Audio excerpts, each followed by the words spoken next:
Hello friends, कैसे हैं आप सब। आई होप कि आप अच्छे हैं। और आज हम करने वाले हैं पार्ट 2। पहला पार्ट आपने देख लिया होगा और नहीं देखा है तो देखिए प्लेलिस्ट में जाके। और देखिए सोडियम क्लोराइड के लिए बोर्न हैबर चक्र का विवरण कल यहाँ तक पढ़ लिया था हमने। अब विवरण को देखेंगे हम किस प्रकार से है। तो देखिए सोडियम परमाणु का पृथक होना, पहला डालिए बिंदु और लिखिए सोडियम परमाणु का पृथक होना। इसके अंदर आप क्या लिखेंगे, सोडियम धातु के, मैं बोल रहा हूं उसको लिखिएगा, सोडियम धातु के परमाणु, सोडियम धातु के परमाणु धात्विक बंध द्वारा जुड़े होते हैं। क्या समझे, सोडियम धातु के परमाणु जो होते हैं वो धात्विक बंध द्वारा जुड़े होते हैं। आगे लिखिएगा सोडियम धातु, सोडियम धातु में क्या होता है कि सर्वप्रथम, आगे लिखिएगा यहां तक लिख लिए, सर्वप्रथम इन्हें उद्रपातित करके गैसीय अवस्था में बदला जाता है। सर्वप्रथम इन्हें उद्रपातित करके गैसीय अवस्था में बदला जाता है।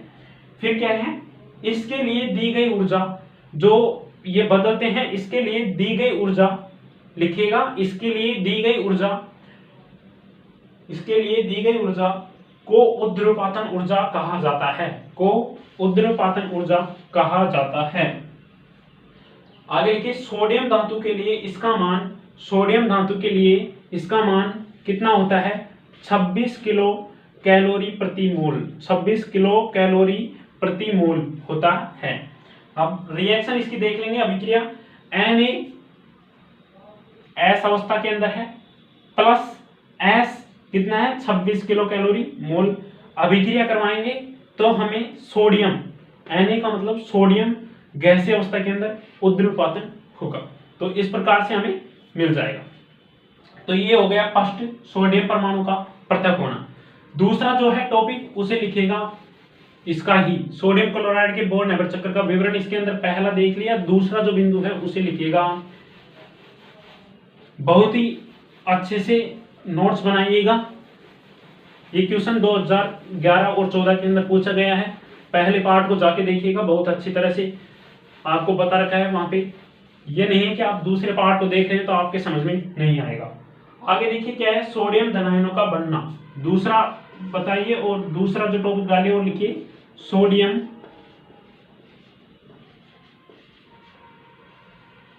धनायनों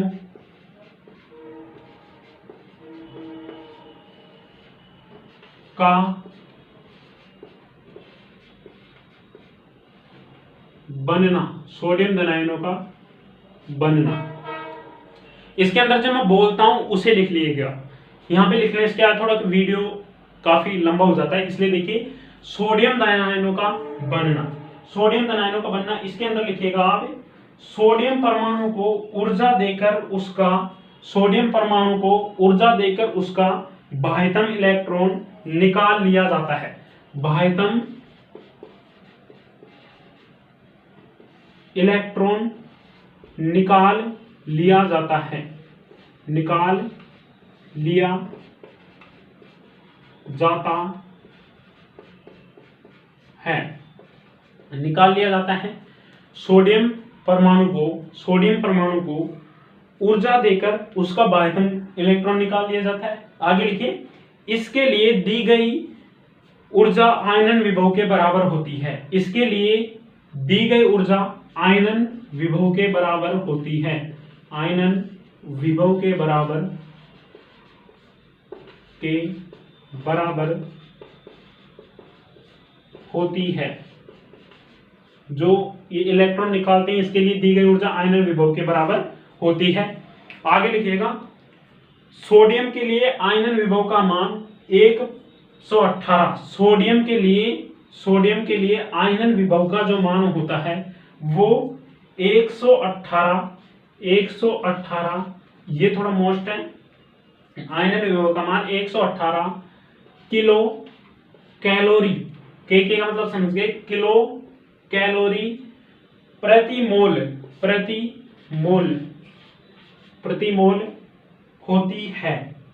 मोल होती है। रिएक्शन देखेंगे हम, Na सोडियम, इसके अंदर गैसीय अवस्था है G प्लस आई, इसके धनायन जो इलेक्ट्रॉन निकालते हैं उसके लिए आई कितनी ऊर्जा देंगे, 118 किलो कैलोरी प्रति मोल, ब्रैकेट बंद, ये यहां पे हो गया। अभिक्रिया Na प्लस सी गैसीय अवस्था के अंदर होगा और जो इलेक्ट्रॉन यहां पे निकल जाएगा आयनन हो जाएगा। समझ में आ गया आपके। दूसरा जो टॉपिक है इसे देखिएगा, सोडियम धनायनों का बनना। सोडियम धनायन परमाणु के अंदर, सोडियम परमाणु के अंदर बाह्यतम इलेक्ट्रॉन निकाल लिया जाता है परमाणु से, और उसके लिए जो ऊर्जा होती है वो क्या होता है कि इसके लिए दी गई ऊर्जा आयनन विभव के बराबर होती है, और जो इसके लिए दी गई ऊर्जा आयनन विभव के बराबर होगी, और सोडियम के लिए आयनन विभव का मान, सोडियम के लिए आयनन विभव का मान 118 किलो कैलोरी प्रति मोल होगा। ये रिएक्शन हो गई, सोडियम गैसीय अवस्था के अंदर है इसलिए जी लगा दिया, sodium plus iodine 118 kilo calorie प्रति मोल। अभिक्रिया करेंगे तो Na प्लस धनायन आ जाएगा और इससे एक इलेक्ट्रॉन निष्कासित हो जाएगा, एक इलेक्ट्रॉन निकाल लिया जाएगा। आगे देखिए, तीसरा जो बिंदु है उसे लिखिएगा आप। दो बिंदु हो गए सोडियम क्लोराइड के लिए, बोन हैबर चक्र का विवरण, इसके अंदर दो बिंदु आपके हो गए। और तीसरा जो बिंदु है वो यहां पे देखिए क्या है, क्लोरीन परमाणु का बनना। तीसरा क्या होगा, क्लोरीन परमाणु का बनना, क्लोरीन परमाणु का बनना। इसे देखिए किस प्रकार देखेंगे कि जब क्लोरीन के अणु को वियोजन ऊर्जा दी जाती है, क्लोरीन के अणु को क्या दी जाती है, वियोजन ऊर्जा दी जाती है। मैं बोल रहा हूं उसे लिखिएगा, जब क्लोरीन परमाणु को वियोजन ऊर्जा दी जाती है, क्लोरीन परमाणु को वियोजन ऊर्जा दी जाती है तो दो क्लोरीन के परमाणु बनते हैं, तो दो क्लोरीन के परमाणु बनते हैं। आगे लिखिएगा, दो क्लोरीन के परमाणु बनते हैं। अतः क्लोरीन का एक परमाणु प्राप्त करने के लिए इसकी आधी ऊर्जा की आवश्यकता होगी। अतः क्लोरीन का एक परमाणु प्राप्त करने के लिए इसकी आधी ऊर्जा की आवश्यकता होगी।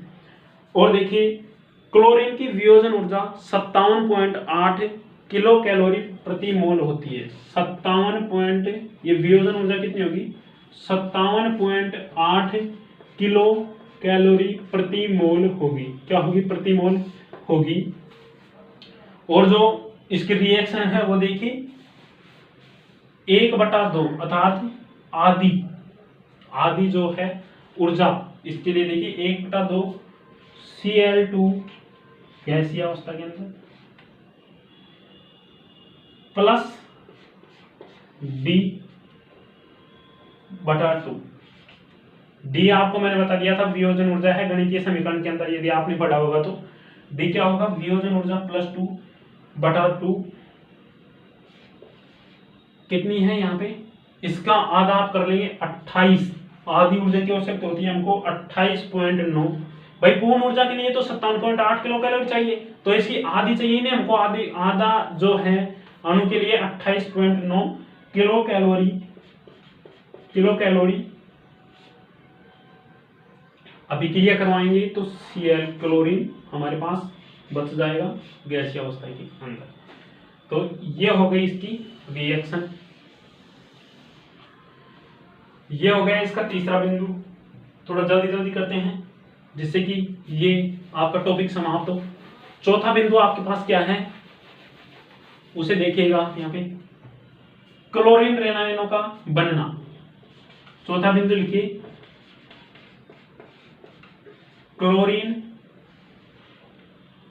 रेनायनों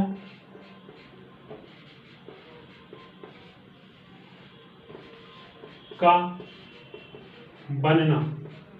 अब इसके अंदर लिखिएगा ये टॉपिक लगाकर, जब क्लोरीन के अणु का एक गैसीय परमाणु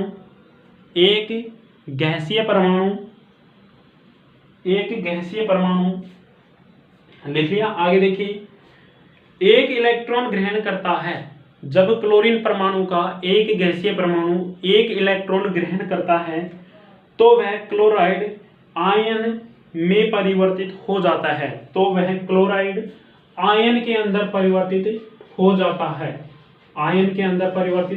हो जाता है। आगे देखिए इस प्रक्रिया में ऊर्जा निकलती है। इस प्रक्रिया के अंदर ऊर्जा निकलेगी। इस प्रक्रिया में ऊर्जा निकलती है जो इलेक्ट्रॉन बंधुता कहलाती है। क्लोरीन की आगे लिखिए क्लोरीन की इलेक्ट्रॉन बंधुता का मान 90.7 किलो कैलोरी प्रति मोल जो है होती है। और इसकी रिएक्शन देखिए Cl अर्थात क्लोरीन यहाँ पे गैसीय अवस्था के अंदर है प्लस इलेक्ट्रॉन माइनस इलेक्ट्रॉन को त्याग रहा है।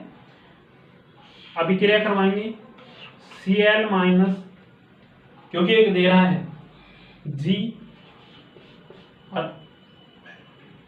प्लस E गणितीय समीकरण जो है E बोर्न-नैबरचक उसके अंदर E का मैंने आपको बता रखा है इलेक्ट्रॉन बंधुता प्लस E कितनी है 90.7 किलो कैलोरी प्रति मोल।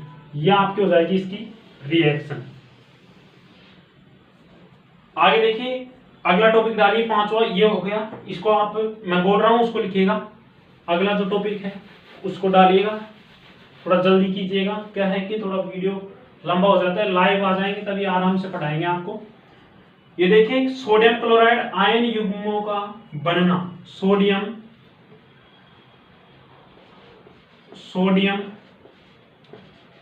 बढ़िया से नोट बनाना, बढ़िया राइटिंग में। सोडियम क्लोराइड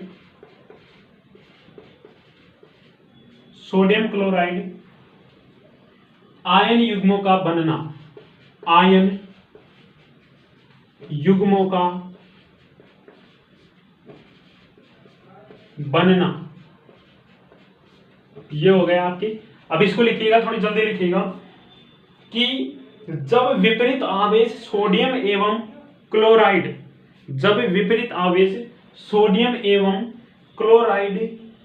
आयन एक दूसरे को आकर्षित करके एक आयन युग्म बनाते हैं और crystal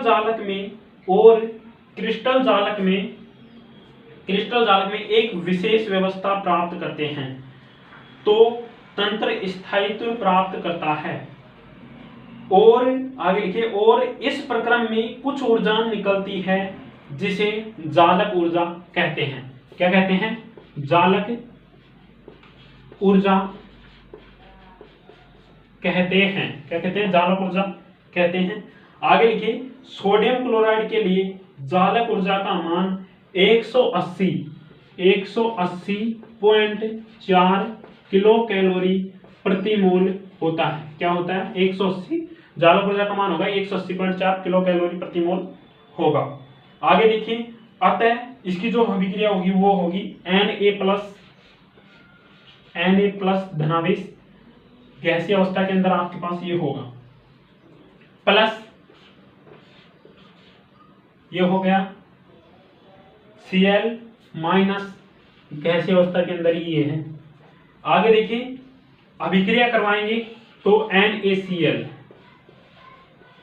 sodium chloride plus U0 को मैंने गणितीय समीकरण में आप देख सकते हैं, वहां पे आपको बता रखा है क्या होगा जालक ऊर्जा। U0 क्या होगी? जालक ऊर्जा। जालक ऊर्जा कितनी है अपने पास? 180 ब्रैकेट में लग लेना 180.4 किलो कैलोरी प्रति मोल। ये हो गया आपकी इसकी रिएक्शन। और इस प्रकार इन पांच पदों से संपन्न होकर हमारे पास ये जो वो सूत्र था वो निकल के हमारे पास आता है गणितीय समीकरण का। तो ये थे 5 टॉपिक, बहुत ही मोस्ट थे और इन्हें आप नोट्स बना के याद कर लीजिएगा। तो धन्यवाद दोस्तों। आगे देखिए, ये हो गया सोडियम क्लोराइड के लिए बोर्न हाइबर चक्र का जो विवरण था वो इस प्रकार से था। आगे देखेंगे यहाँ पे बोर्न हाइबर चक्र का महत्व क्या है। बोर्न हाइबर चक्र का महत्व, बोर्न हाइबर चक्र का महत्व, इसको हम देखेंगे कल। धन्यवाद दोस्तों। उम्मीद करता हूं कि आपको क्लास अच्छी लगी होगी। तो क्लास को ज़्यादा से ज़्यादा शेयर करें अपने दोस्तों के साथ, जिससे कि हम लाइव आपको पढ़ाएंगे। और इन्हें नोट्स बना लीजिएगा। पहली वीडियो में आपको अच्छी तरह से समझा रखा है और दूसरे में आपको सोडियम क्लोराइड के जो बोर्न हाइबर चक्र से विवरण है उसको बता दिया है। अब देखेंगे हम कल बोर्न हाइबर चक्र का महत्व पार्ट 3। धन्यवाद दोस्तों। जय हिंद।